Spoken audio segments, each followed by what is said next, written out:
Kapag complete na yung status, dapat may date and time din yan. Paano sa Excel? Tara, turo ko sa'yo.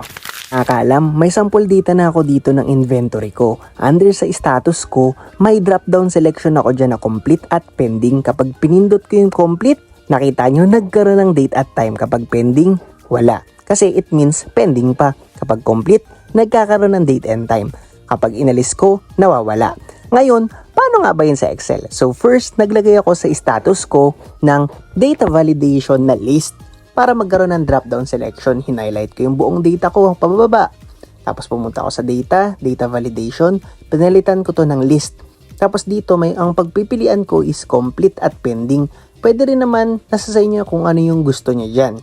Ngayon, kinilik ko okay. Kung nakita nyo, may complete at pending na. Ngayon, wala pa nagre-reflect dyan ng date and time. Ngayon, nag-Alt F11 ako, punta ka lang dito sa sheet 1 natin. Tapos i-paste mo dito yung script na ilalagay ko sa comment section. Download mo. Ngayon, under dito sa F6 ko hanggang F100, pwede mong palitan to. Ibig sabihin yung column ko yan. Starting ng cell ko pababa. Tapos itong complete, titingnan niya yung complete na word dyan sa F. Sa column F natin dito. Okay? So kapag nakita niya yung complete na word, magkakaroon siya ng date at time. Then, Ctrl S mo para i-save natin. Tapos dito, pwede kang mong palitan niya ng nais mo na name. Tapos ito, JM test. Ayan, 09.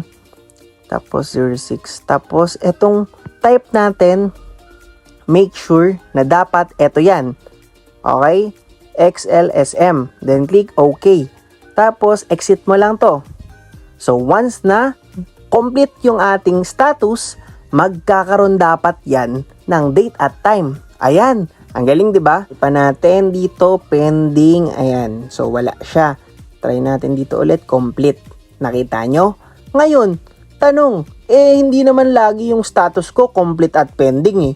Gusto ko dispatch. Gusto ko kapag dispatch na yung status, magkakaroon ng date at time. Palitan mo lang yung data validation mo. Kumbaga ito, hinighlight ko ulit, tapos pumunta ako sa data validation. Ito, dispatch yung ilalagay ko.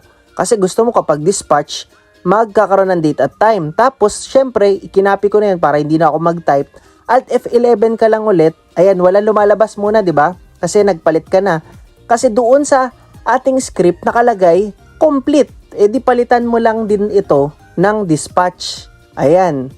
Okay, tapos Ctrl S mo para ma-save. So, alisin ko muna to.